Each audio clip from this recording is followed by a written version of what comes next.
Ya, oke, oke.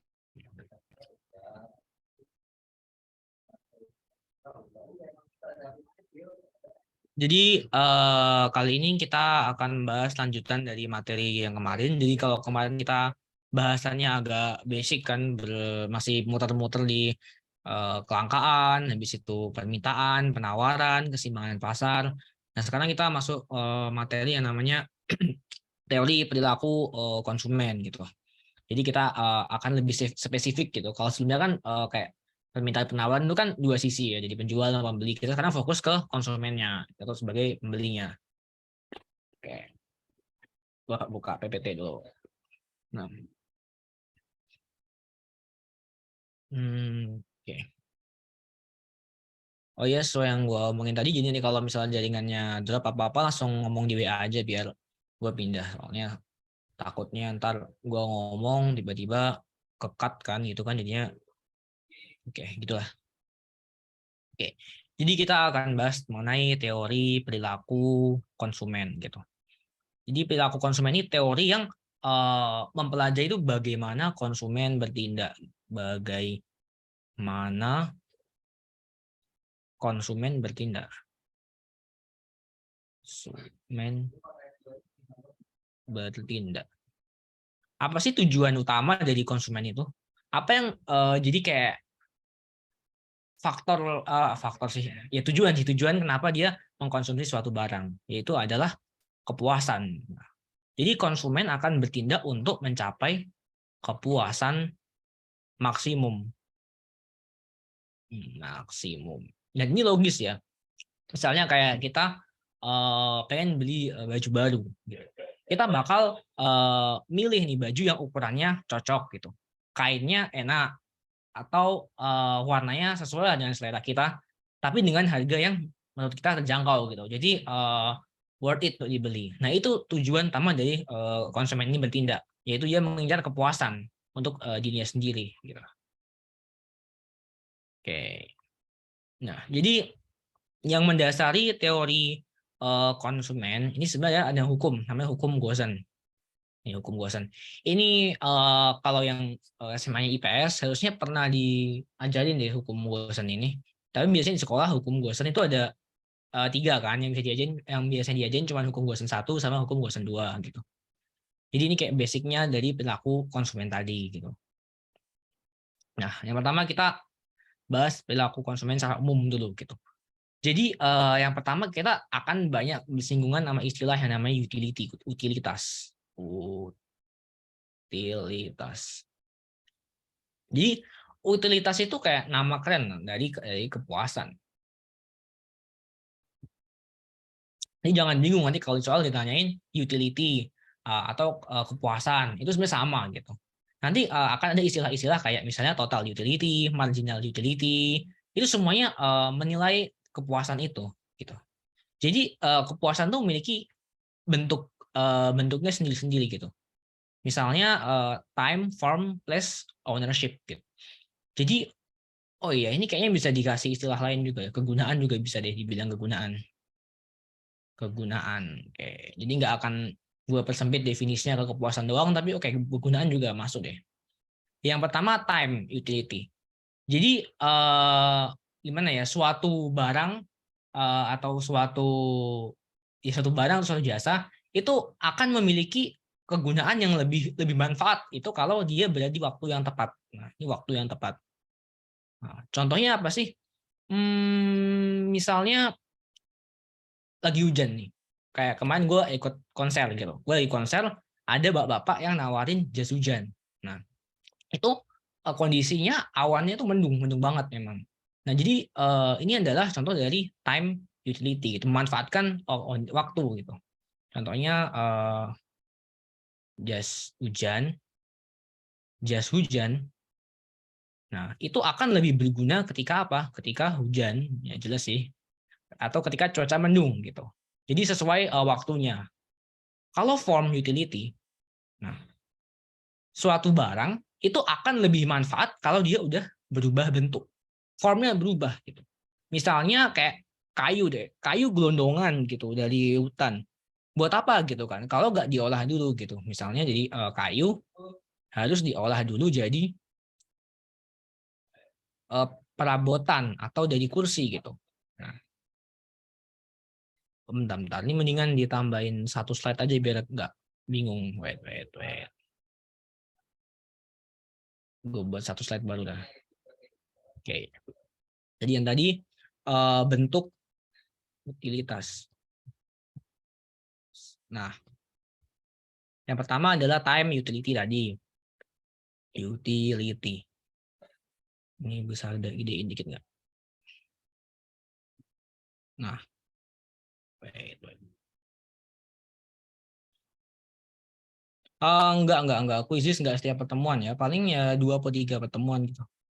Ya, gue tekor juga soalnya setiap pertemuan. Terus juga agak makan waktu kan kuisis itu sebenarnya.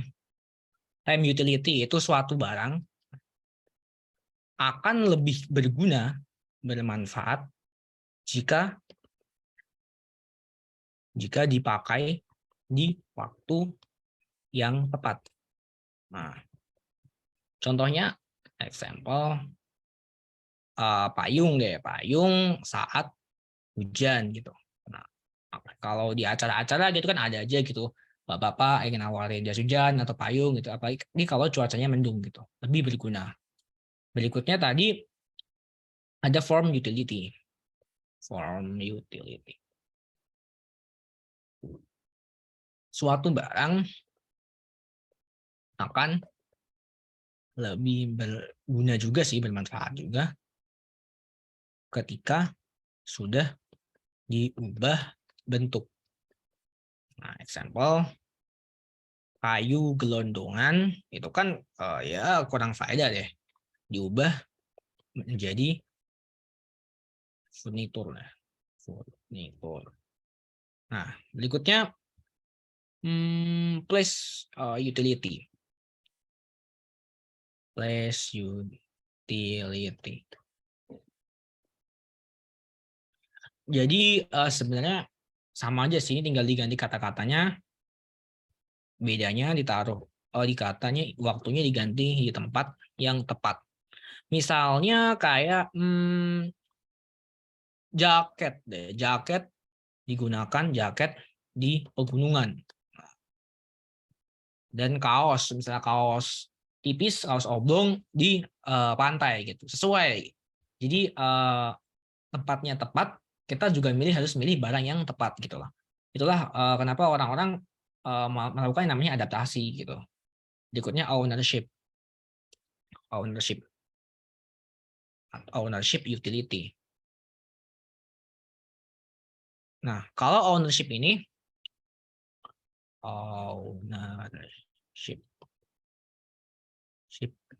utility. Nah, betul itu. Ini siapa nih? Adit. Suatu barang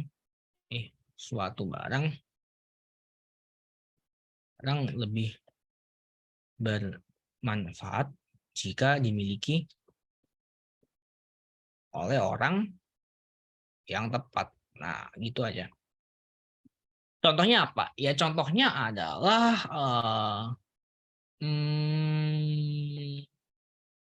banyak sih, cangkul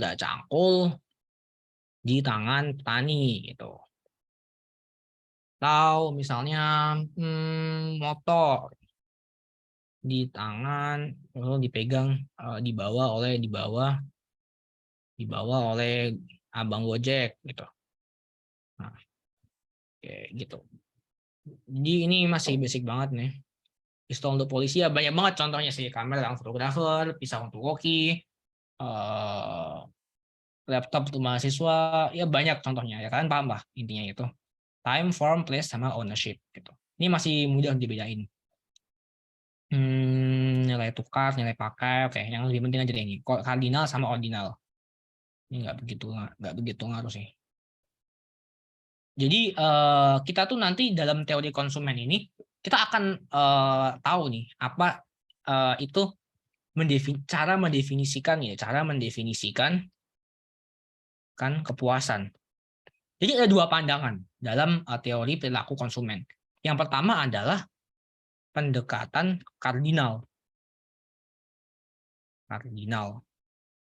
Nah, yang kedua adalah pendekatan ordinal. Apa sih pendekatan kardinal sama ordinal itu? Jadi kalau si pendekatan kardinal, dia bilang kalau kepuasan itu bisa dihitung. Nah, jadi kepuasan kayak unit barang, kayak harga deh, kayak kuantitas atau apa deh barang deh gitu intinya. Itu bisa dihitung gitu. Jadi misalnya gue makan roti, kepuasan gue pas makan roti 10 gitu. Terus gue makan mie, kepuasannya 20 gitu. Jadi ada satuannya itu. Dihitung dalam apa? Dalam satuan utility atau satuan util gitu ya, biasanya. Kepuasan bisa dihitung dalam satuan util. Nah, ini nanti kita akan tahu ada istilah namanya total utility. Nah, habis itu ada juga marginal utility.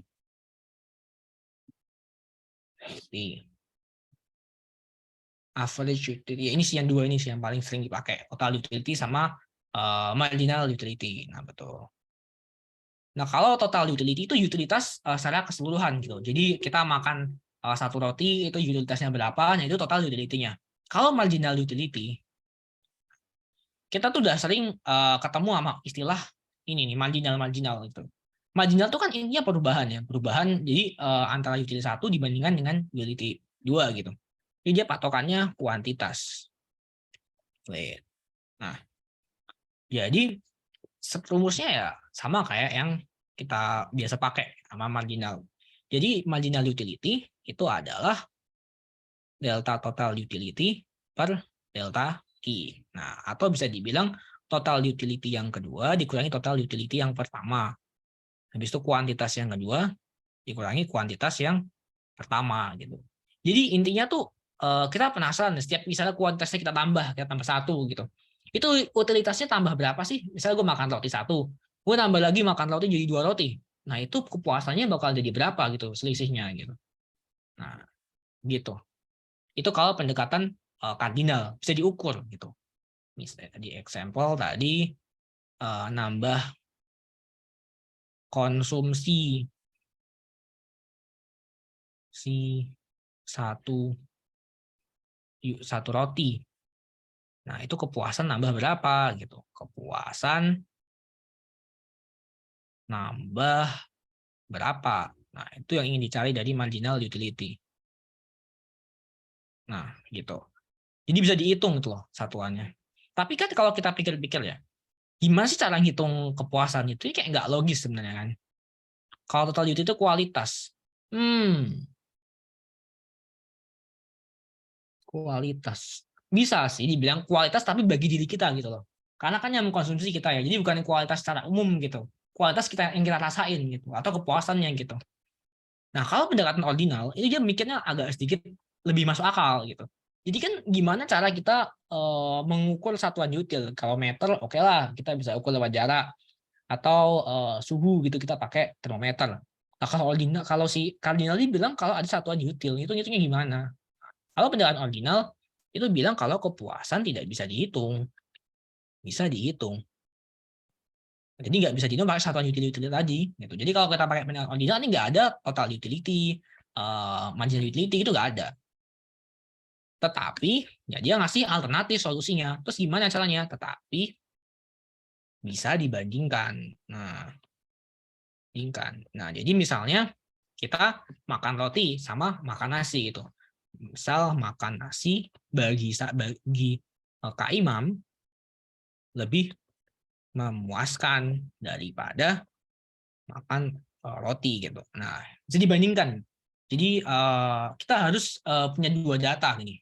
Misalnya kayak makan satu roti atau makan 2 roti dibandingkan gitu, atau makan nasi yang makan roti dibandingkan gitu. Jadi nggak dihitung, tapi cuma di compare antara kepuasan satu dan kepuasan yang lain. Nah, jadi kita belajar dulu hukum Gaussian yang pertama. Nah, oke.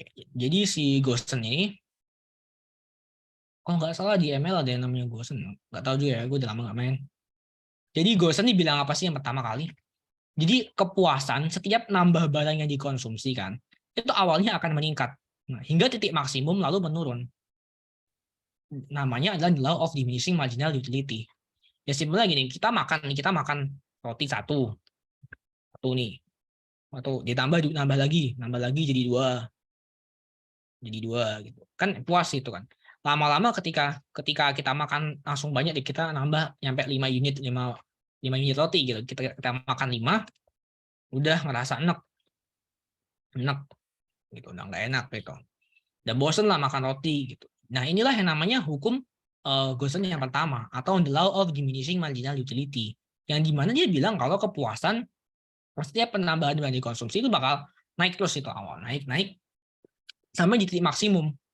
Nah, kalau udah titik maksimum dia akan mengalami penurunan gitu. Bahasa simpelnya sih gue ngomongnya enak gitu. Ya bosen gitu. Kayak misalnya nonton film, satu film kita tonton sekali, oke. Kedua, oke, Mas, tapi agak bosan. Yang ketiga, kita udah jenuh banget kan, udah nonton 2 kali, udah tahu alur ceritanya gimana. Nah, gitulah aplikasi dari hukum Gosen yang pertama, atau Gosen first law. Oke. Jadi kita akan tahu nih kurva dari utility ini. Nah, jadi kalau di kurva utility ini itu ada 2 variabel. Yang pertama yang vertikal dan berdiri tegak ini, sama yang tiduran yang horizontal. Nah, yang berdiri tegak ini itu melambangkan total utility gitu. Kalau yang yang tidur ini tuh kuantitas itu loh, ini kuantitinya. Nah, gitu. Nah, jadi sebenarnya kita tuh antara total utility sama marginal utility itu tuh ada hubungannya gitu. Secara matematis, di mana sebenarnya marginal utility itu kalau kalian belajar turunan, itu ada turunan dari total utility. Gitu. Jadi kurvanya si total utility ini kalau diturunkan, ya gue nggak jago-jago amat soal matematika ya. Ntar jadi kurva ini marginal utility gitu. Dan ini kita bisa lihat kan di sini kurva ini. Jadi total utility itu kita bakal naik terus nih, nambah 1 konsumsi. Di sini pergi ke klub apa ya, klub bar atau apa deh gitu, setiap minggu datang sekali gitu. Nah, itu kepuasannya masih segini nih. Berapa ini? 11 nih. 11. Kemudian dia nambah lagi kedua tuh. Jadi ini bukan 11 deh kayaknya. Wait.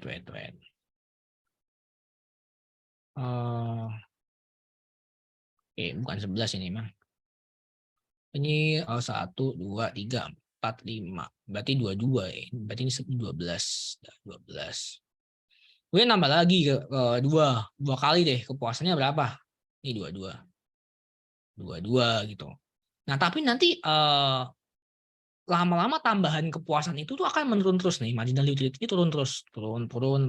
Tapi selama marginal utility gini, turun mana ya? Marginal utility itu meski turun, nah meski dia turun, tapi selama masih positif, nah masih positif, selama masih positif dia akan bikin si total utility-nya itu tetap naik gitu, meskipun dia turun gitu, selama dia nilainya masih positif. Nah, dia turun tapi selama masih positif, maka total utility akan terus naik. Nah, terus naik gitu.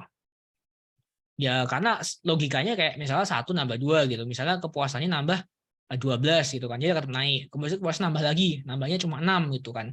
Walaupun meski dia nambahnya turun, tapi kan masih tetap positif ya, misalkan tetap nambah kurvanya hingga 1 titik nih. Ada titik di mana marginal utility ini, kepuasan kita dari tambahan setiap konsumsi tadi itu 0.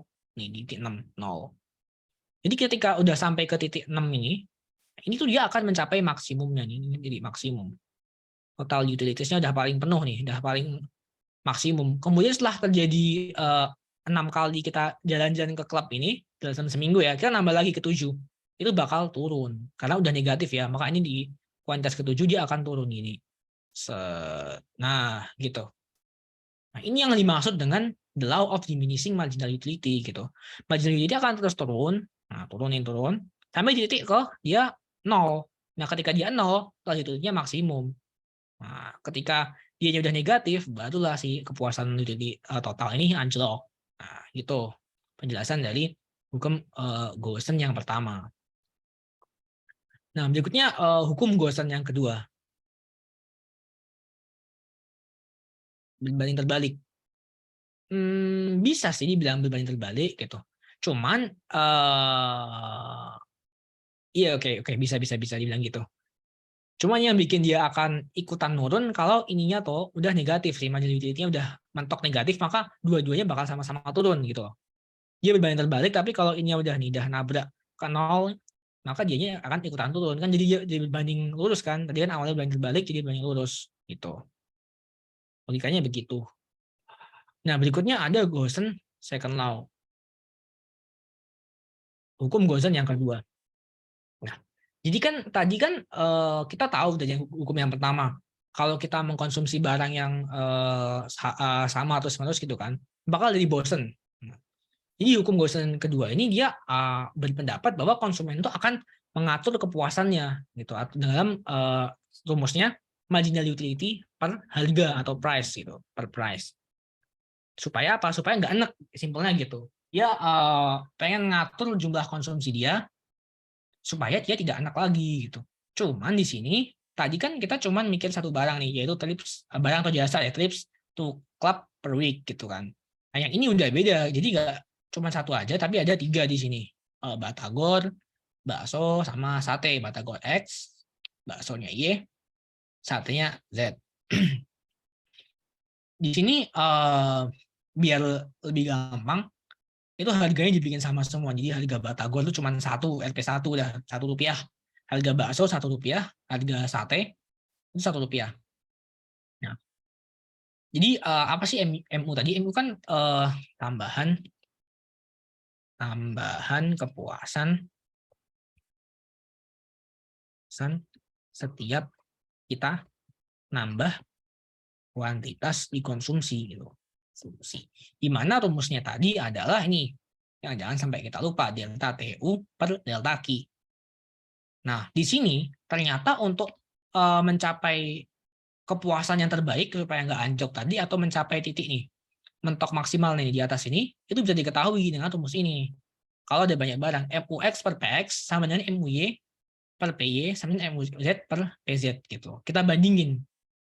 Nah, gue tambah satu start lagi. Di sini kita hitung dulu ini 2 aja deh, batagor sama bakso. Coba save comment. Coba kita cari titik maksimum dia berapa.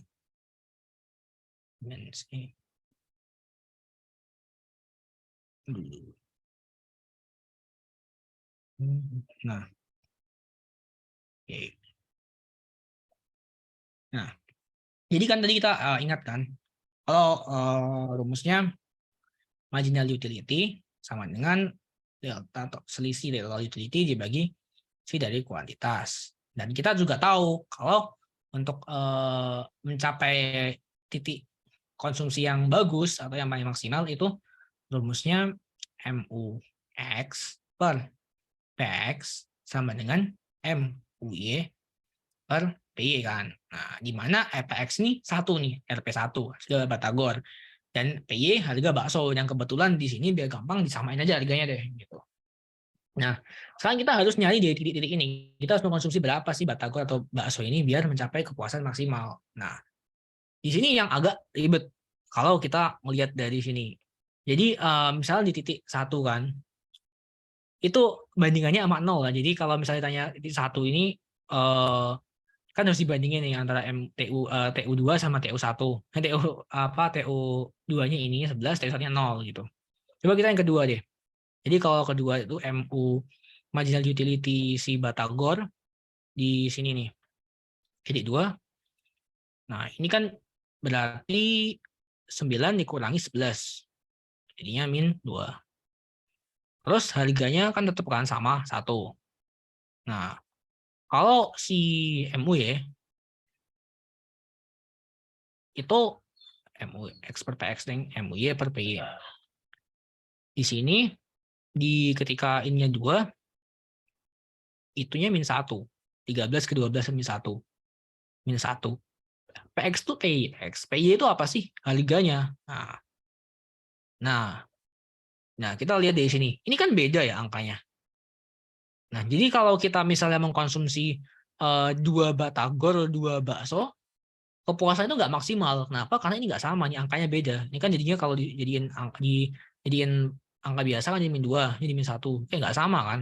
Nah, jadi kalau kita mau analisis lebih dalam ya, tantangannya kita harus tahu nih di titik mana sih mereka bisa dapat kepuasan paling maksimum gitu. Jadi kita harus hitung satu-satu gitu, ribetnya itu gitu. Ini cuma untuk pemahaman aja sih. Karena oh ya gue lupa jelasin di awal. Jadi gini, ini kan hukum Gaussian baik Gaussian 1 kayak Gaussian 2. Ini kan kita bisa ngukur ya. Kalau kepuasan konsumen itu berapa util nih? 20 util, 30 util. Jadi bisa dibilang hukum Gaussian ini sebenarnya adalah pendekatan kardinal. Nah, gitu. Selama dia bisa dihitung, dia adalah pendekatan kardinal. Tuh ini gue jabarin di awal dulu. Bentar. Nah, jadi kalau misalnya pendekatan kardinal, nah ini kan kita lebih familiar, ntar tambah mana ya? Tambah satu lagi ya. Pendekatan kardinal itu urusannya sama total utility, marginal utility, misalnya hukum Gaussian. Nah, ini urusannya pendekatan kardinal. Kalau pendekatan ordinal, yang jangan sampai bingung, ordinal, ntar masa urusan kalian sama ini kurva indifference, sama budget line. Ya mungkin kebanyakan dari kalian udah tahu lah ya, budget line sama kurva indifference yang akan gue bahas ntar. Budget line. Nah, ini. Kenapa? Ya karena kalau pendekatan kardinal kan tadi bisa dihitung ya. Nah, itu utility, margin utility, hukum Gaussian itu pakai angka-angka gitu.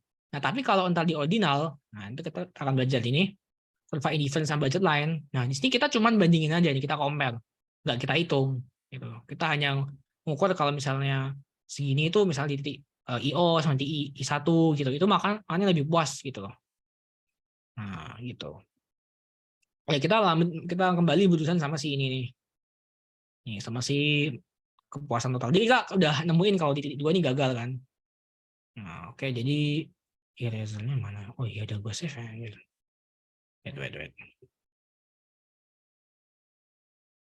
Duplicate. Oh, bukan jadi bagus. Iya, kalau secara teoritis yes, coba satu-satu gitu. Tapi kalau di soal itu biasanya bentukannya angka, dan sebenarnya kalau setahu gue ya, soal tentang ngitung ini nih, hitung kayak gini, itu kalau di ujian masuk ini itu jarang banget keluar. Jadi gue cuma jelasin konsep gitu. Biasanya mereka itu lebih ke kayak gini loh, teori-teori gini loh, definisi-definisi kayak hukum Gaussian first law tuh ada contoh kasus tadi bilangin hukum Gaussian tuh yang gimana. Lebih ke apa ya? Ke teoritisnya gitu. Jarang banget yang benar-benar ngitung gitu. Sedikit terakhir-terakhir gak sih maksimum tuh. Mari kita tes.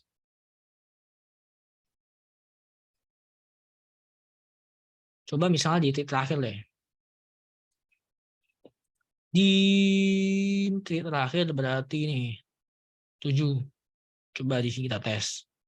43 min 1.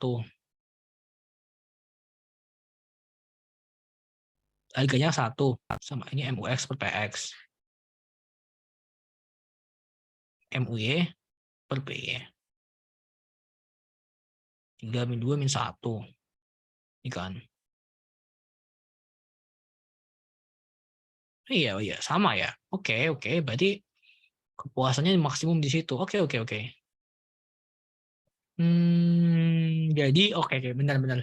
Jadi sebenarnya nggak selalu sih apa key terakhir itu ada titik dia paling maksimum gitu. Sebenarnya nggak selalu, tapi ini kebetulan benar nih. Jadi bisa kita lihat di sini, kalau kita di titik 7 gitu kan ya, kita pakai rumus tadi nih MUX per PX, MUX-nya di sini yang 2 kurangi 1, kita kurangin sama yang sebelumnya. Nih, ingat kuranginnya sama sebelumnya. Kalau kita di titik 7 bandingin sama yang ke-6. Dan makanya kalau ke-6 jangan bandingin sama yang ke-7 gitu loh. 6 bandinginnya ke yang 5. Ini yang agak belimet gitu. Kalau kita nggak konsen kita salah gitu. Jadi kalau di sini kan MUX-nya 4 ke 3 min 1. Harganya sama tadi di awal 1. Ini satunya juga 1. Ini juga nih, min 1, 1. Kan sama kan ya. Maka bisa dibilang konsumen ini, bentar. Gue pisahin baik garis. Dapat disimpulkan konsumen paling puas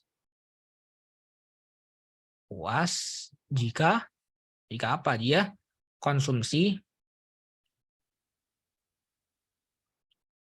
7 unit batagor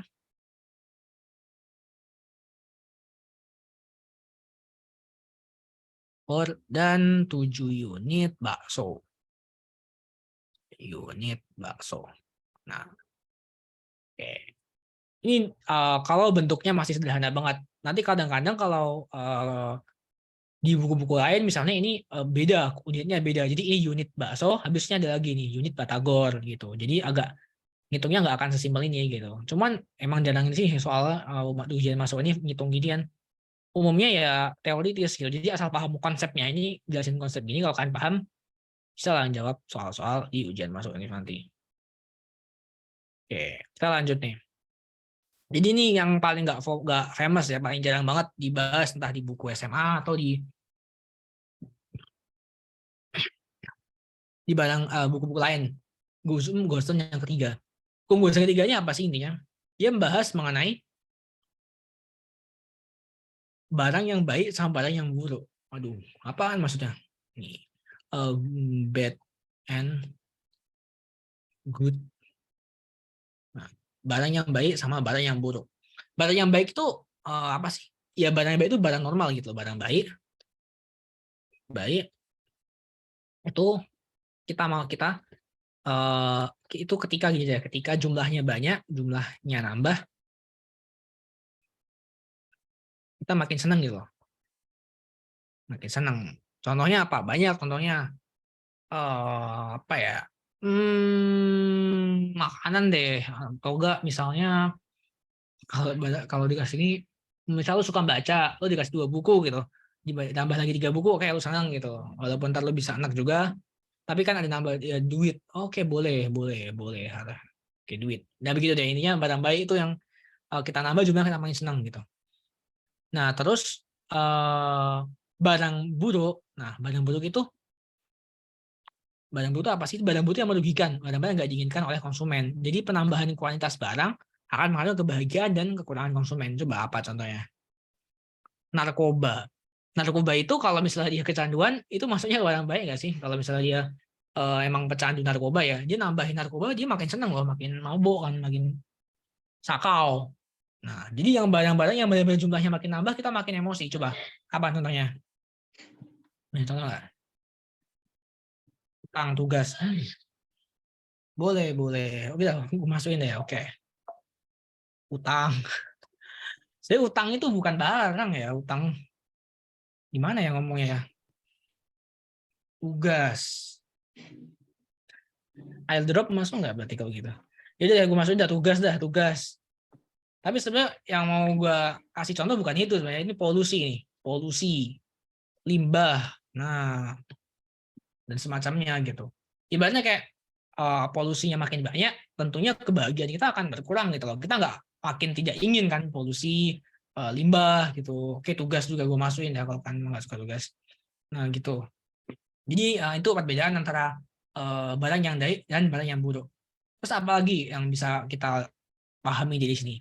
Jadi barang baik itu biasanya jumlahnya terbatas, biasanya gini. Jumlahnya oke, cuma nggak jadi, semua terbatas sih, semua terbatas. Tugas juga terbatas kan, kalau di Google tulis sampah, ya sampah juga limbah sih, udah gue masukin deh sampah atau sampah. Nah ini oke, fine. Ini adalah hukum Gaussian yang ketiga. Jadi mendefinisikan barang baik atau barang buruk gitu. Nggak hitung-hitungan, oke. Berikutnya the law of diminishing marginal utility. Ini kayaknya udah kita bahas dikit tadi. Jadi ini yang tadi sih sama persis. Oke, wait. Nah, ini kayak ngulang yang tadi. Jadi apa sih dasar dari belajar mengenai diminishing marginal utility ini? Kalau kalian ingat di pertemuan pertama kan, wait, gue langsung jelasin aja. Gue open Google. 10 Principles of Economics. Nih, 10 prinsip utama dalam ekonomi. Ini bakal kalian belajar kalau kalian masuk FEB, ini wajib nih belajar nih di buku Gregory Manichou. Jadi dari salah satu uh, ini prinsip yang nomor 3 ini mengatakan bahwa rational people think at the margin, atau orang tuh orang yang rasional tuh berpikir pada selisihnya gitu loh. Nah, misalnya kayak orang jualan ya paling simpelnya, biaya untuk barang ini harganya 3 juta, kita jual 3.500. Nah, ada selisihnya kan. Nah, rational people think at the margin gitu. Simpelnya begitu. Oke, misalnya contoh lain di sini nih. Ini kalau kalian nggak ngerti bahasa Inggris, gue translate. Nah, translate.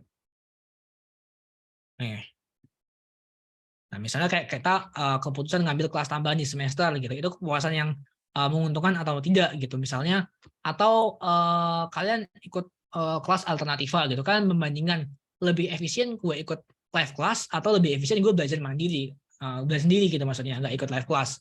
Kita mikir kan mana yang lebih bagus. Nah, itu namanya contoh lain dari rational people think at the margin gitu. Kita mikir selisihnya gitu. Nah, ini tuh kayak dasar dari orang ngambil keputusan nggak cuma ekonomik, tapi dalam banyak, dalam psikologi ya, para rational people kan akan selalu berpikir pada margin tadi. Nah, di sini marginal utility. Nah, kalau kita lihat tadi itu bisa dibilang kayak merefleksikan kurva permintaan gitu. Kurva permintaan kita gitu. Meskipun sebenarnya kurva permintaan nggak diambil dari sini. Ntar akan di akhir akan jelasin kurva permintaan dari mana sih? Kenapa bisa ada namanya kurva permintaan? Nah, gitu. Nah, jadi kita lihat di sini kan yang udah gue jelasin tadi di awal, jadi ini total utility.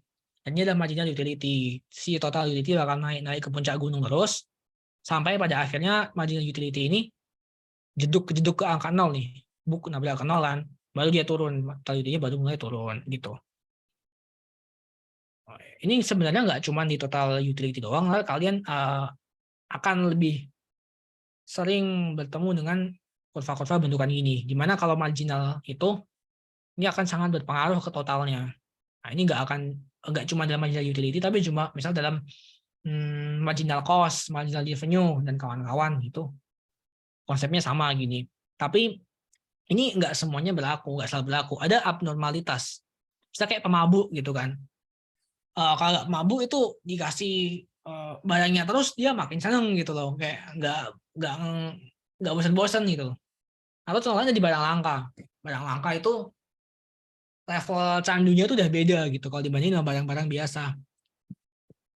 Mungkin dia akan mengalami definishing juga, tapi lebih sulit gitu. Karena apa? Karena dia langka cuma satu, akan dia kayak berharga gitu. Oke. Nah, berikutnya ini indifference curve. Bentar, gue ke toilet bentar.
Oke.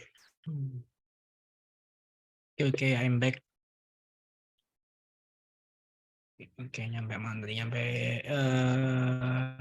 indifference. Oh iya, Roger Sumatra.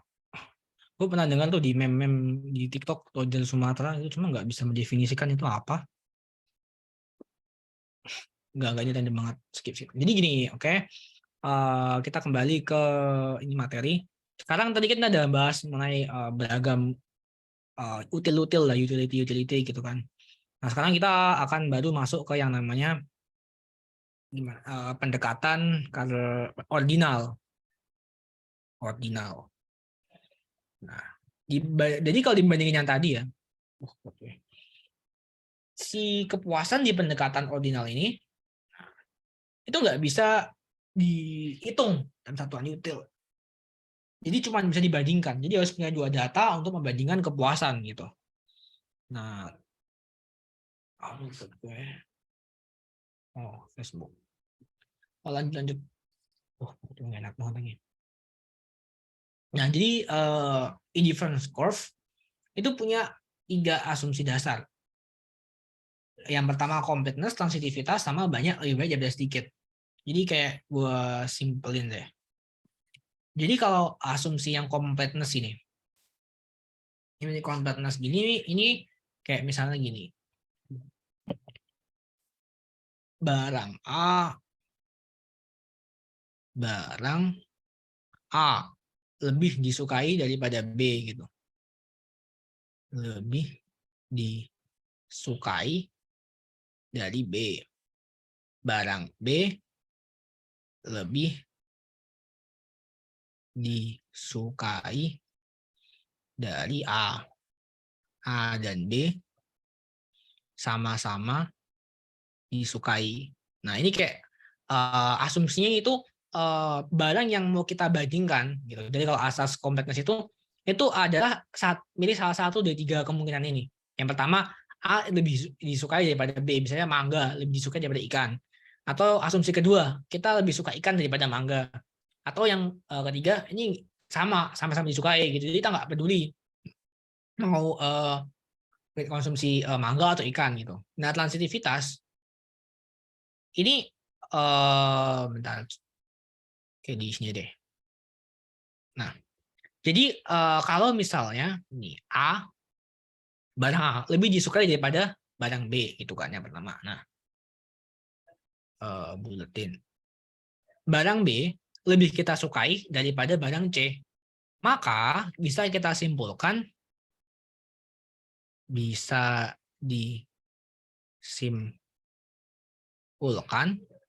kalau barang A ini juga lebih disukai daripada barang C.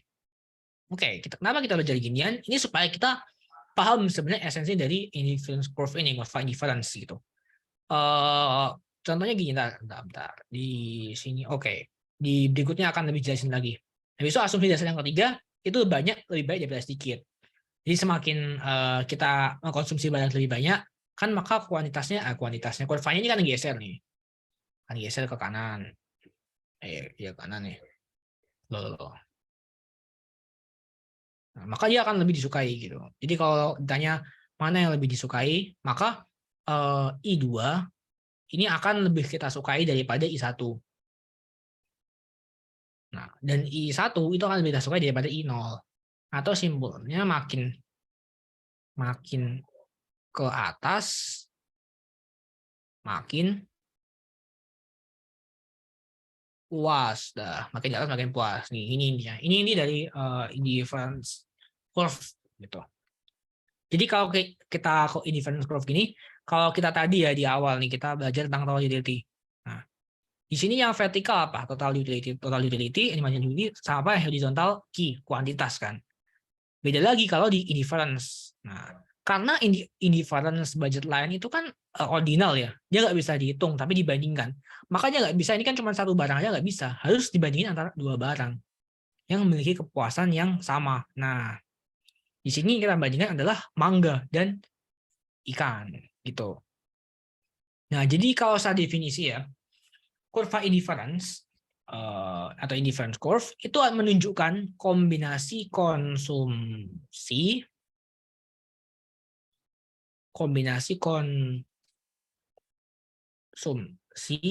dua jenis barang yang dilakukan konsumen dan menghasilkan level kepuasan yang sama. Nah, gitu.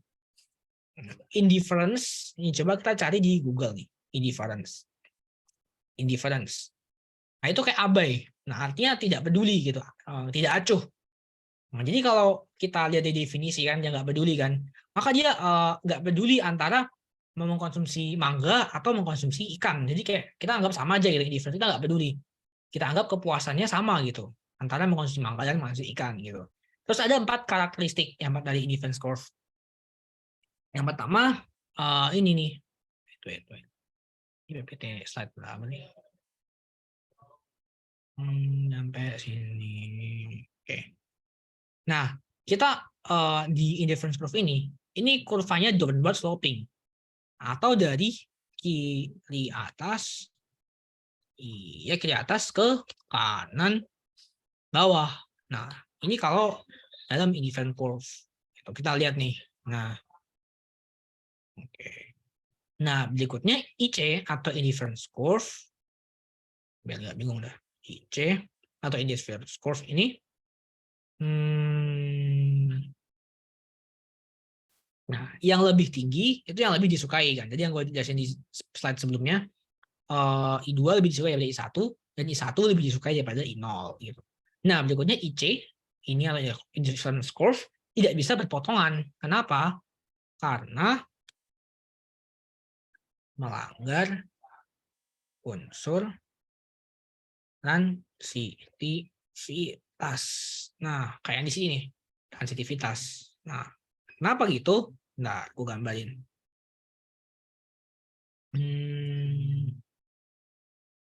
Misalnya gini nih. Nah, hitam. Nih. Duh, nggak rapi lagi. Nah, ini kurva indifference. Nah, ini indifference 1, indifference 2. Kalau berpotongan. Ini barang X, ini barang Y. Nah, ingat tadi kita ingatkan kalau gini, makin ke atas, nah itu lebih disukai. Lebih disukai. Nah, coba di titik ini, di titik apa ya? A deh, A. Di titik A, di titik A. Nah, itu di titik A ini IC2 sama IC1 mana yang lebih disukai? Yang lebih kanan kan? Nah, berarti IC2 lebih disukai daripada IC1. Nah, kalau di titik B, nah titik B ini sama ini, IC1, IC2 dianggap sama. IC2 sana IC1. Nah, tapi di titik C, nah ketika titik C, malah IC1 lebih disukai daripada IC2. Nah, gitu. Oke. Ini deh, kita bandinginnya gini. Nah, kita sudah. Ingat makin ke atas makin disukai gitu. Nah, di sini yang lebih disukai ini yang IC2 karena lebih kanan. Di B sama. Di C yang disukai malah IC1 kan beda-beda kan. Dan maka dia melanggar unsur transitivitas tadi. Gimana? Jadi ambigu. Masa di titik ini yang lebih di titik A, mana ini yang lebih puas, titik B beda lagi, yang C beda lagi gitu. Titik C deh. Nah, sama aja sih ini. Nah, kan beda-beda gitu. Jadi nggak boleh gitu sama. Simpelnya gitu. Kayaknya nggak boleh indifference nggak boleh berpotongan. Maka gue jelasin kenapa indifference tidak boleh berpotongan tuh. Bentar. Judulnya gue ganti dah. Kurva indiferensi tidak boleh berpotongan. Ini soal sering keluar, soalnya kurva indiferensi berpotongan atau enggak itu sering keluar banget di simak utul dan kawan-kawan. Tidak boleh berpotongan. Nah, jadi ini penjelasannya tentang kurva indiferensi tidak boleh berpotongan. Takutnya ada yang bingung, salah paham. Gitu. Nah, itu. Oke, berikutnya kurva ini punya bentuknya melengkung ke dalam atau konveks cembung ke titik origin. Maksudnya gimana? Titik origin tuh ini. 0, kalau titik koordinat ya, itu 0,0. Dari sini nih, kita ngelihat dari sini nih. Nah, kita dari sini nih. Nah, dari sini. 0,0. Nah, kalau dari titik 0,0 ini kan dia melengkung kan. Nah, dia melengkung ke dalam. Jadi kita nggak lihatnya dari atas nih, nggak di atas. Kalau di atas ya ini kurvanya bentuknya cekung, tapi kalau dari sini kan cembung. Nah, point of view-nya di sini 0,0 gitu. Ini adalah 4 karakteristik dari kurva indifference. Nah, berikutnya ada yang namanya MRS, apalagi ini. Marginal rate of substitution. Jadi kalau sebelumnya kita belajar tentang slope-slope, nah kita masih berurusan sama slope-slope lagi gitu. Jadi kayak mirip kayak si elastisitas ini gitu. Si elastisitas yang kita pelajari sebelumnya. Jadi MRS ini tingkat di mana konsumen bersedia menukarkan suatu barang dengan barang lainnya. Misalnya gini nih. Titik pen. Nah, misalnya di sini. Di titik ini ke sini. A ke sini deh, ke sini. Set. Nah, di sini kan kita lihat nih, kita kalau mau bergerak dari titik A ke titik apa ya enaknya Z dah, itu kan kita akan mengurangi konsumsi mangga kita. Nah, ini akan berkurang konsumsi mangganya minus 6. Nah, apa yang terjadi ketika kita mengurangi konsumsi mangga, maka kuantitas ikan yang kita konsumsi akan nambah 1. Nah, maka dapat kita simpulkan kalau gitu berarti kita mengorbankan 6 mangga untuk mendapatkan tambahan 1 ikan. Nah, gitu. Juga kalau di sini nih. Nah, di sini 2, ini 1. Berarti kita mengorbankan 2 mangga untuk memperoleh tambahan 1 ikan. Atau kalau kita baca kebalikannya, kita kalau geraknya sebaliknya ya, dengan geraknya sini, kita gerak sebaliknya. Nah, kita mengorbankan 1 ikan untuk mendapat tambahan 2 mangga gitu. Di MRS ini nilainya turun saat bergerak ke bawah sepanjang kurva indifference gitu. Jadi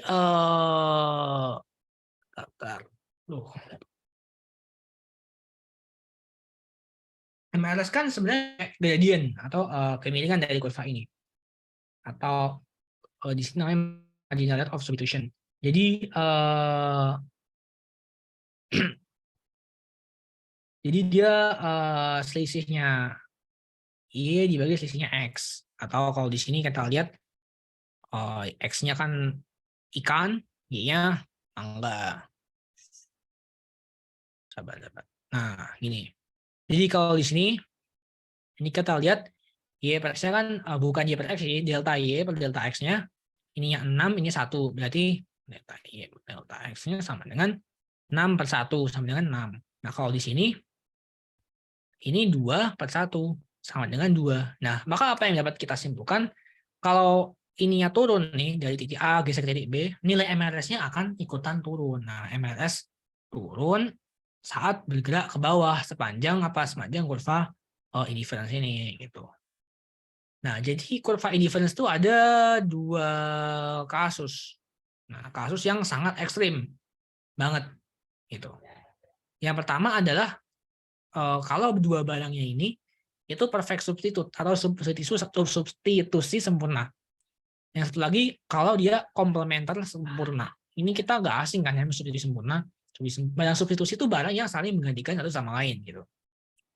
Jadi kalau barang ini perfectly substitute, saling menggantikan, benar-benar 100% bisa menggantikan, maka kurva indifference-nya ini, nah Ini bentuknya tuh lurus ini dari sini. Jadi nggak di sini kan nih cembung kan nih. Nah kalau di kasus ini ekstrim ini bentuknya nih lurus. Nah ketika dia lurus MLS-nya tadi ini kan di sini beda 6 sama 2 kan. Ini kayaknya kurang bagus deh. Nah kalau di sini ini tetap nominalnya bakal sama terus gitu. So, kalau nggak percaya coba aja nih. Sini 2 per 1 kan 2 kan. 4 per 2, 2. 6 per 3, 2. Sama terus kan MLS-nya gitu. Contohnya apa? Ini ada jenis beras yang contohnya. Misalnya beras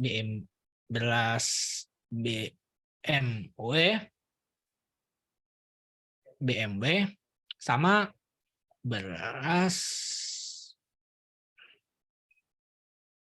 idola.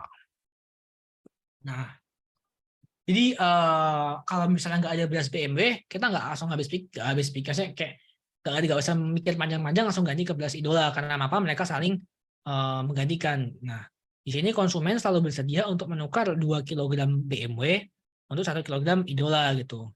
Jadi misalnya anggaplah mereka harganya beda gitu. Jadi 2 BMW setara 1 idola gitu. Mereka perfect substitute saling menggantikan dengan proporsi yang sama. Ini kan kalau nggak percaya proporsi sama, tinggal kita bagi aja nih.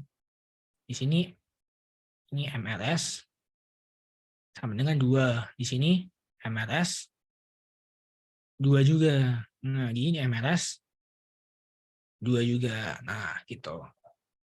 Ini kalau kasus ekstrim yang pertama, dia perfect substitute. Kalau kasus ekstrim yang kedua, nah ini mereka perfectly complementer, saling melengkapi satu sama lain gitu. Kita nggak bisa nambah barang ini barang X, tapi kalau nggak ikutan nambah barang Y. Contohnya apa? Contoh ekstrimnya adalah sepatu kiri sama sepatu kanan. Jadi dua barang dengan kurva indifference-nya itu akan bentuknya siku-siku. Nah, gini. Karena mereka benar-benar saling melengkapi. Ini contoh kasus ekstrim ya. Mungkin agak aneh kenapa satu kiri sama satu kanan, karena mereka dijualnya bareng gitu kan. Ini contoh ekstrimnya aja. Katakanlah ini dijualnya terpisah. Ya nggak masuk akal emang. Cuman kasus ekstrim ini memang biasanya nggak masuk akal gitu. Sepatu kiri sama sepatu kanan katakanlah dijual terpisah.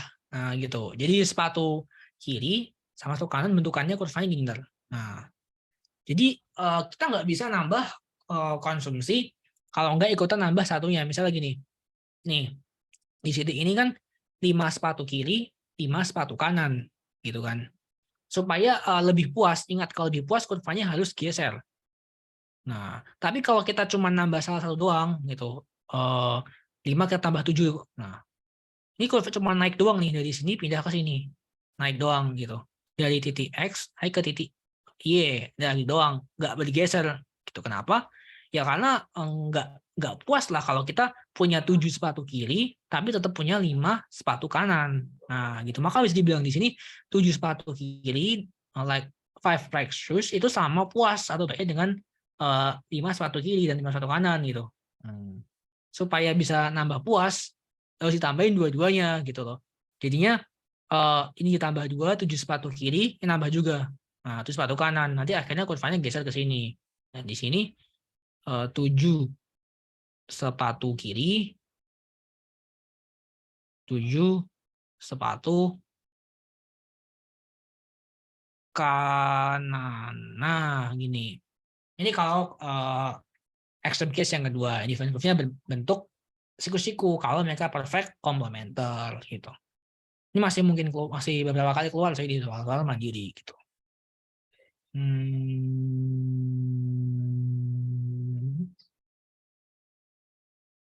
Oke, ini pakai bahasa Inggris ya. Jadi indifference curve itu kan tadi cembung ini nih. Cembung ini kan. IC, barang X, barang Y. Kenapa dia kayak gitu? Karena nah, ini bukannya marginal rate of substitution is constant. Kalau dia konstan, bentukannya bakal kayak gimana? Nih, kayak gini lurus. Justru karena dia tidak konstan, maka bentukannya cembung gitu. Nah, apa ya jawabannya? Nah, ini nih, diminishing marginal utility. Kenapa? Inilah yang menyebabkan kurvanya berbentuk cembung gitu. Kenapa? Karena dari sini turun ke bawah itu bakal makin turun marginal rate of substitution-nya. Oke. Berikutnya kita belajar pasangannya si budget line. Kalau kita di pasar kan ada permintaan, ada penawaran. Mereka harus saling melengkapi supaya capai keseimbangan. Nah, ini juga sama. Setelah belajar event curve, kita harus tahu budget line. Jadi kalau misalnya ini kan tentang barang yang kita konsumsi kan, yang memberikan kepuasan yang sama. Tapi kita kan nggak bisa muas-muasin barang itu kalau kita nggak lihat duit kita berapa. Gitu. Kita nggak bisa nambah konsumsi seenaknya kalau nggak merhatiin budget. Gitu. Jadi di sini kita budget line atau garis anggaran itu kalau secara definisi menjelaskan kombinasi barang yang dapat dibeli berdasarkan dua indikator. Yang pertama pendapatan konsumen dan harga barang tersebut. Jadi kalau slope-nya itu PF per PC. Kalau di sini contohnya ini harga food per bentar. Harga clothing. Gue ini deh. P sama dengan price. F sama dengan food. C sama dengan clothing clothes. Nah, gini. Nah, jadi budget line bentuknya emang lurus gini ya. Ini lurus ini. Terus kalau mau tahu rumusnya budget line kalau dibuat kurva gimana, itu cukup gampang, yaitu harga barang X dikalikan kuantitas barang X, PX dikalikan QX, ditambah, ingat kita di sini dua barang ya, jadi nggak cuma satu doang. Harga barang Y dikalikan kuantitas barang Y. Sama dengan apa? I.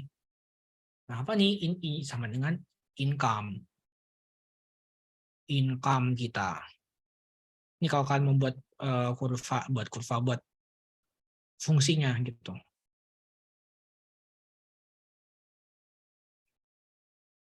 Income. PX sama dengan harga barang X. PY sama dengan PY. Nggak usah deh. Kalian juga udah paham kan. Langsung aja ke QX.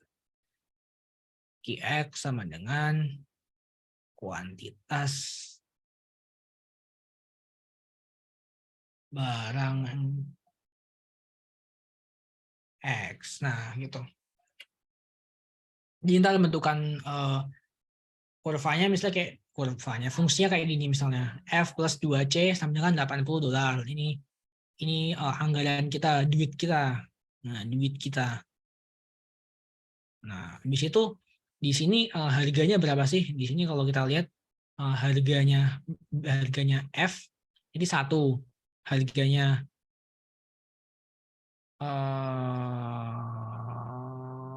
ya harganya barang satunya apa clothing ini 2. Nah, gitu. Terus di sini F-nya ini adalah kuantitasnya gitu. Oke. Nah, jadi budget line ini tuh bisa geser.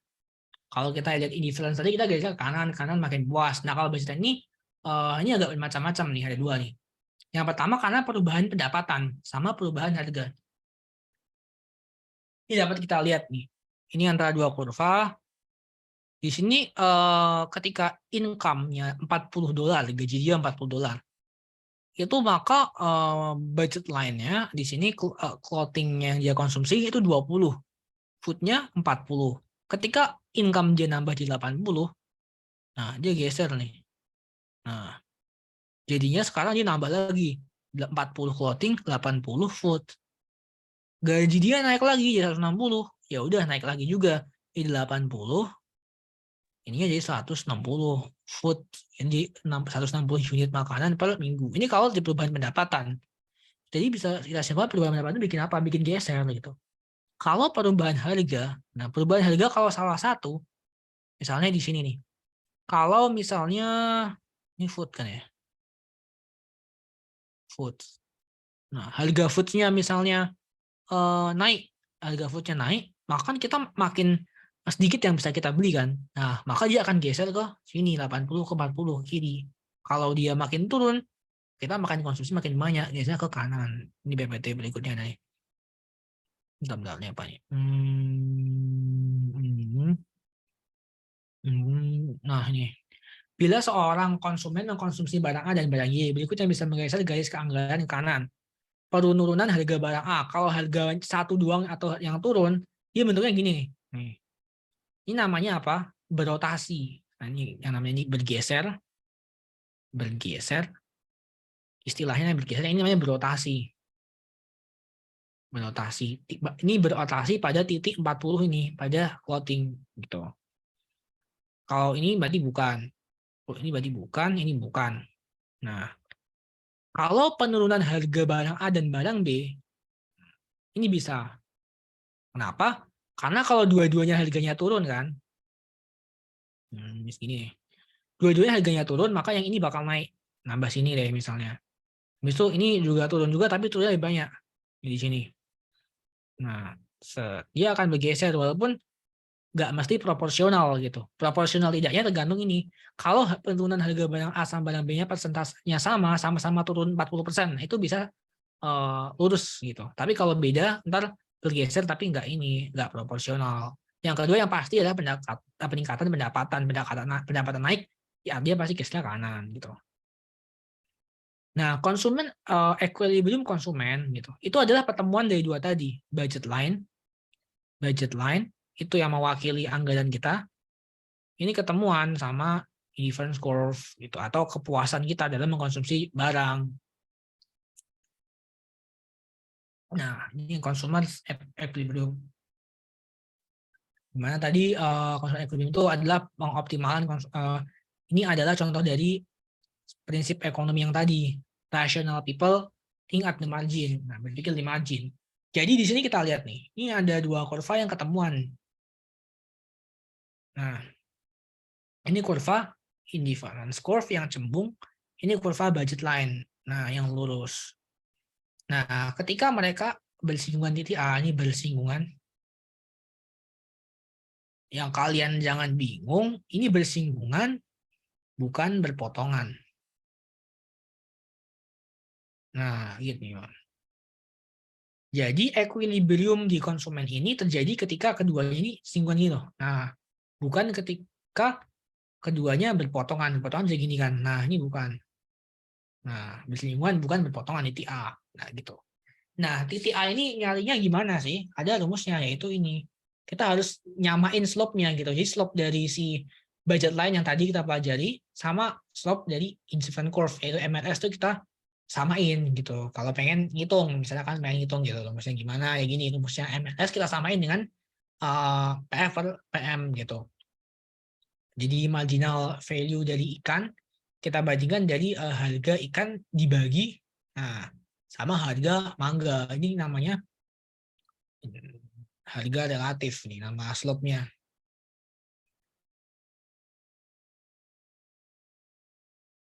Guys. Oke, gitu.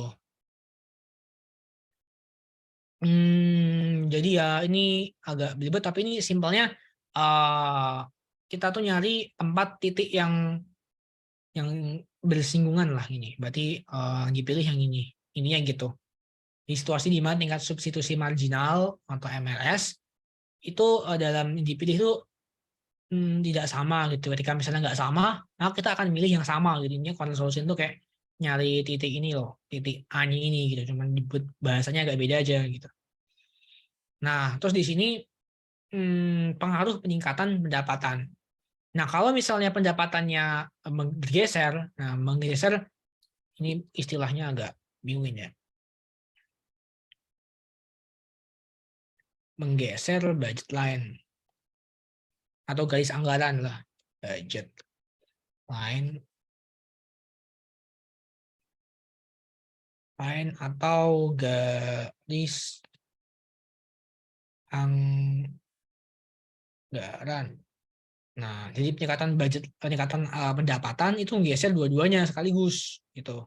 Kemana? Keluar. Nah, gini ke titik dari A ke titik B. Gitu kan? Logikanya kalau misalnya pendapatannya makin gede, ya udah lu bisa makin banyak belinya gitu. Jadi jika kedua barang itu barang normal, maka konsumen membeli lebih banyak. Ketika pendapatan dia naik, maka dia akan beli mangga, mangoes lebih banyak. Dia juga akan beli fish lebih banyak. Makanya dia geser, simpelnya gitu. Nah, tapi ada juga kalau barangnya nggak normal. Ini gue masukin ya. Kalau barangnya tidak normal. Nah, apa sih barang tidak normal itu? Jika barang inferior. Nah, inferior itu apa? Ketika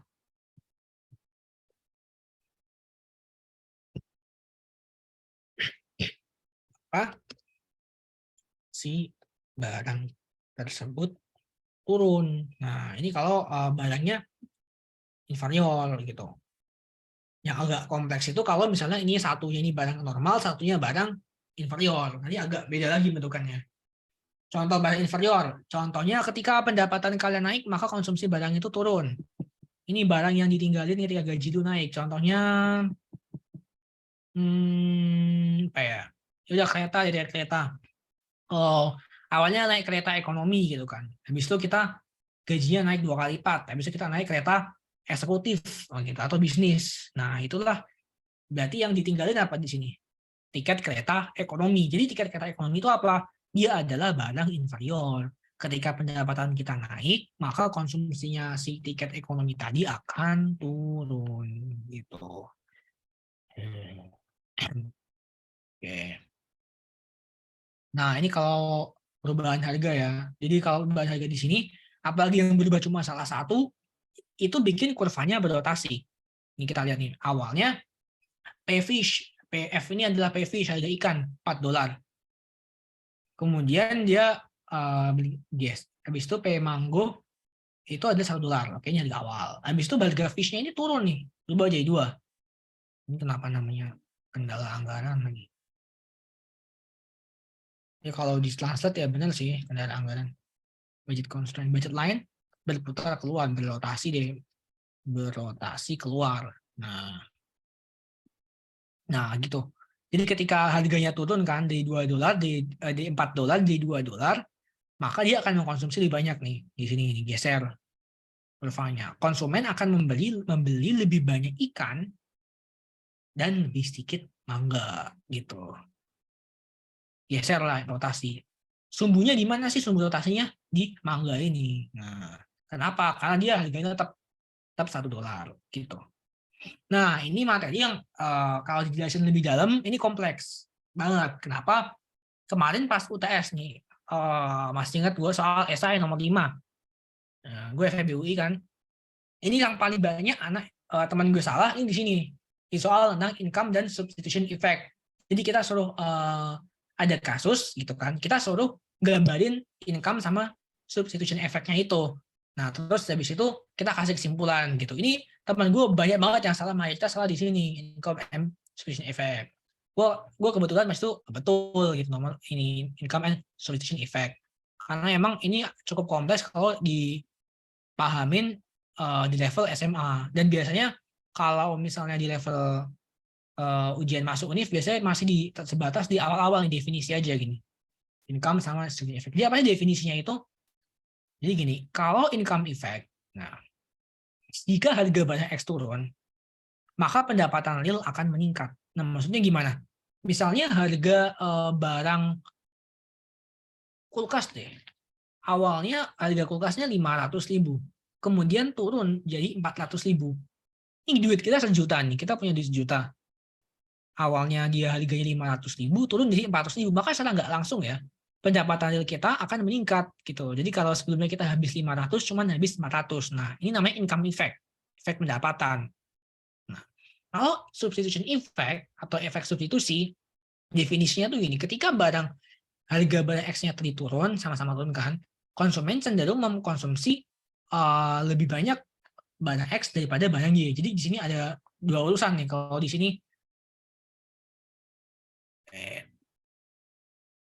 kalau di income effect ini lu berurusan sama pendapatan. Kalau di substitution effect, nah lu urusannya sama barang substitusi, barang pengganti. Nah urusannya sama barang pengganti gitu. Yang satu ngelihat kalau harga barangnya turun, pendapatan real kita aslinya akan meningkat gitu. Yang satunya dia ngelihat kalau harga barangnya turun, maka konsumen akan mengkonsumsi barang itu lebih banyak daripada penggantinya gitu. Atau kalau misalnya harga barang X naik, konsumen cenderung mengkonsumsi lebih banyak barang Y daripada barang X. Gitu. Nah, ini kalau digambar dalam kurva yang lebih kompleks. Gue nggak akan jelasin terlalu mendalam mengenai kurva ini biar nggak pusing sendiri. Karena jujur gue gambarnya juga ribet. Gue UTS tuh harus ngelatih gambar ini 3-4 kali itu baru bisa paham. Jadi intinya tuh gini, kalau substitution effect, ini kan tadi kita tahu kalau ini indifference curve nih yang biru nih. Dan yang lurus-lurus itu budget line. Nah gitu kan. Jadi kalau kita katakanlah PF atau harga ikannya turun gitu, nanti maka dia akan ada substitution effect, jadi dia geser nih. Nah, jadi A geser ke B. Nah, ini kalau substitution effect, jadi dia masih dalam satu IC. Ini bahasa simpelnya gini, masih dalam satu IC. Indifference curve. Nah, kalau income effect ini dari B ini ke C. Nah, lebih banyak dari kedua bahan tersebut. Jadi ini udah geser nih, simpelnya ini udah geser. Nah, ini kalau kalian pengen bedakan income effect atau substitution effect dalam kurva. Jadi kalau substitution effect ini masih dalam satu kurva nih geser. Tapi kalau income effect itu pendapatan dengan income lalu dia geser terusannya gitu. Nah, ini ada untuk membedakan income effect dan substitution effect. Jadi kalau substitution effect dan income effect tadi memiliki arah yang sama, gimana ya jelasinnya? Jadi misalnya income effect-nya tuh, substitution effect-nya tuh geser dari A ke B. Nah, itu kan sama-sama garisnya kanan. Terus B ke C. Nah, kan sama-sama kanan. Nah, maka kita tinggal lihat aja nih, kalau SE-nya lebih gede, lebih geser lebih jauh, ini misalnya kayak A ke B, ini kan kelihatan banget selisihnya gede kan nih. Nah, habis itu B ke C cuma seuplit. Ini gede, ini seuplit. Jadi kan gedean mana? Gedean substitution effect. Maka substitution effect lebih gede daripada income effect. Nah, maka bisa kita simpulkan si barang ini itu ini. Barang normal. Barang di PPT sebelumnya. Barang di PPT, bukan PPT slide sebelumnya.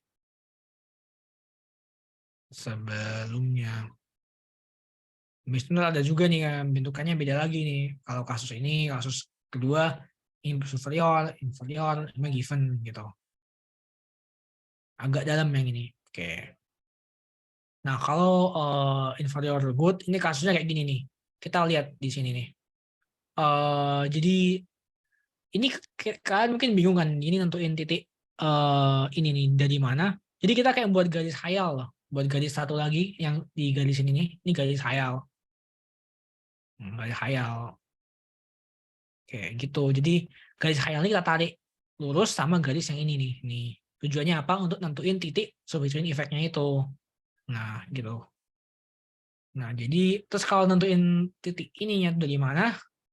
Dari pertemuan antara si garis khayal sama si ya ini ribet emang. Jadi sama si garis ini nih I1. Nah, tapi kita nggak usah mikir terlalu dalam. Jadi intinya gitu. Ini dari aturan ini kita bisa nentuin dia itu barang inferior, dia barang given, dia barang normal atau barang superior, barang mewah sih biasanya. Inferior sama given. Coba bedainnya apa sih sebenarnya antara inferior versus given ini? Versus given ini bedainnya apa? Kalau inferior dipengaruhi income atau pendapatan. Nih, inferior awalnya apa? Income. Berarti dia inferior income. Nah, gitu gue bedanya gitu. Kalau given, nah, ini dipengaruhi oleh harga dia sendiri. Ini kan sama-sama beda. Jadi gini, kayak kasusnya kalau di inferior, pendapatan lu naik, konsumsi barang lu, suatu barang inferior itu makin berkurang. Nah, kalau di barang given, harga barang itu barang turun, itu malah mengurangi juga konsumsi barang itu. Nah, jadi penyebab kasusnya itu beda di sini. Yang satunya income, yang satunya lagi harga dia sendiri. Nah, gitu untuk membedakan. Oke, oke ini agak tambahan materi dikit aja. Habis ini udah mau kelar juga tentang kurva Angel sama price conversion curve. Ini kan istilah. Jadi kalau kalian penasaran, jadi kan kita lihat kan kalau ini si bentar, ini A1 ini budget line. A1 ini budget line 1. Budget line 1. Ketika misalnya harganya tadi turun kan, harganya turun maka apa yang terjadi? Harga barang X-nya turun. Harga X turun. Nah, maka geser kan ini si A1-nya geser ke A2. Kenapa? Karena konsumsinya makin nambah. Dia geser berrotasi ini porosnya nih. Nah, jadi ini setiap dia geser gini, itu kita tandain titik-titiknya tuh. Titik ini kita tandain, titik ini kita akan tandain, titik optimumnya, titik ini kita tandain. Itu kalau kita titikin terus, maka akan membentuk yang ini, kurva price consumption curve. Nah, jadi dia kayak menunjukkan semua kondisi equilibrium. Nah, bagi konsumen ketika terjadi perubahan harga. Nah, ketika perubahan harga barang X ini kita titikin gitu. Jadi PCC. Nah, PCC ini adalah akan menghasilkan kurva yang sudah sering kita kenal, kurva permintaan. Gimana caranya diturunin aja nih, diambil titiknya ke bawah. Nah, kita turutin nih. Jadinya kurva permintaan gitu. Memotong dari keseimbangan. Ya betul. Jadi kayak potongan untuk keseimbangan ini kan, ini kita titikin aja nih. Habis itu kita buat garis baru. Ini di PCC. PCC ini kita turunin ke bawah nih buat kurva satu lagi. Ini ada perhitungan matematis sih semua nggak jelasin di sini, tapi intinya ini nanti jadi kurva yang sering kita pelajari, demand gitu. Tapi di sini jangan lupa kalau ini demand permintaan individu. Nah, jadi nggak langsung bisa dicari mekanisme pasar atau equilibrium pasar, nggak bisa karena ini kurva permintaan individu. Nah, ini demand itu satu orang. Kalau kita mau cari permintaan pasar, kan itu harus nambahin semua demand-nya per orang kan, semua ada pasar tambahin, nah gitu. Nah, dan juga semakin datar PCC-nya tadi, makin datar juga permintaannya. Oke. Nah, kalau kurva ICC atau Income Consumption Curve, beda lagi nih. Kalau ini masih sama, nih budget line, nih indifferent curve, nih budget line masih sama. Cuma bedanya kalau yang ini nih, yang kan harganya nih, harganya berubah, dia berotasi. Kalau ini yang berubah apa? Pendapatannya. Nah, pendapatan yang berubah kita titikin lagi, ya kayak tadi titikin. Nah, kita titikin lagi, jadi yang namanya kurva ICC. Nah, apa sih itu?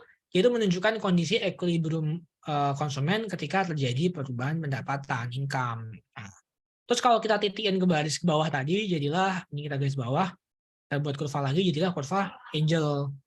Nah, kurva angelnya apa sih? Beberapa kali gue pernah baca di soal ujian masuk univ ini. Jadi kurva angel ini kurva yang menunjukkan hubungan antara pendapatan dan permintaan suatu barang. Nah, dia diturunkan dari apa? Dari kurva ICC tadi, ICC. Nah, gitu. Ini kalau kita lihat nih, ini kan kuantiti nih. Pendapatan lu naik dari Y1 naik ke D2, maka kuantitas barang yang lu konsumsi makin naik. Nah, gitu. Ini kalau barang normal. Barang normal. Kalau inferior gimana? Ya tinggal dibalik aja. Balikin. Kalau inferior berarti bentuknya gini. Nah, ketika pendapatan lu naik, maka konsumsinya makin turun. Nah, gitu. Itulah barang inferior dan barang normal. Nah, ini tadi asal muasal kurva demand individu gitu. Jadi untuk menentukan permintaan kita dasarnya dari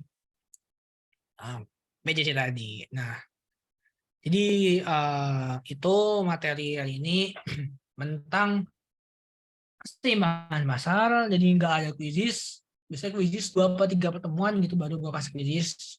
Oke. Nanti materinya langsung gue upload sekarang nih. PNS gue upload di tempat biasa ya.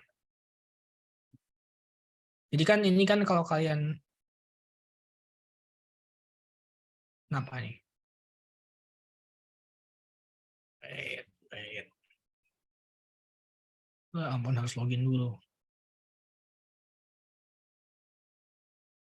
Wait.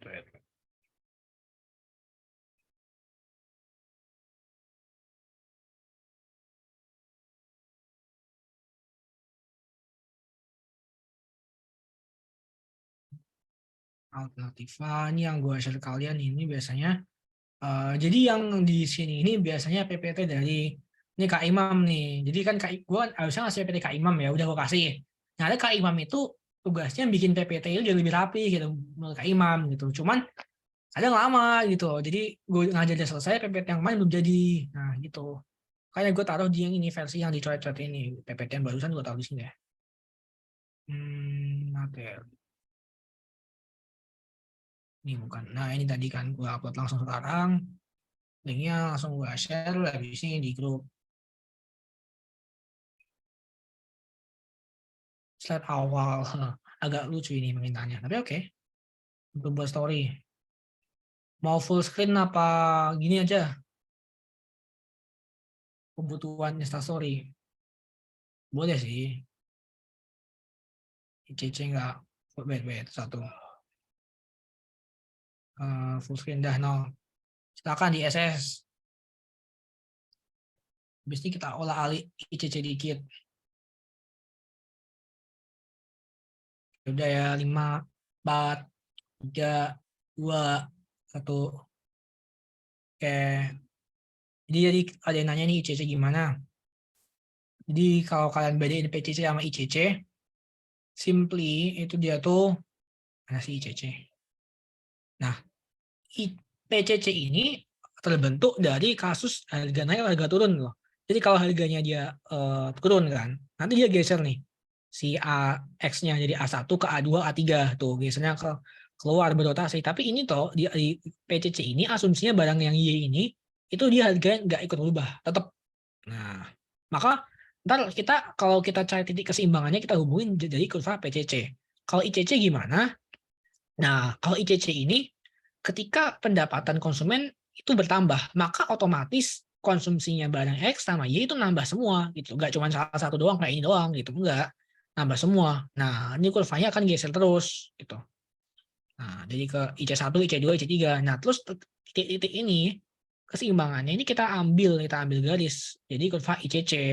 Nah, dari kurva ICC itulah bentuk yang namanya kurva angel.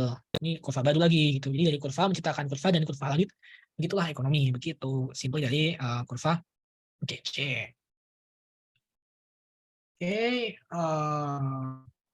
cukup aja sih materi kali ini. Wait, mana? Berarti PCC itu berotasi kalau ICC digeser dia gitu. Kan sesuai aturan dasar tadi. Kalau harganya berubah salah satu doang, itu dia kan berotasi. Kalau dia pendapatannya berubah, baru dia akan bergeser gitu. Itu membedakan antara PCC sama ICC. Oke, itu udah cukup dari gue hari ini. Kurang lebihnya gue mohon maaf yang sebesar-besarnya. Jadi oke, udah gitu aja. Sekian dan selamat beristirahat. Oke, PPT langsung gue share kok abis ini. Nah, oke, makasih sama-sama.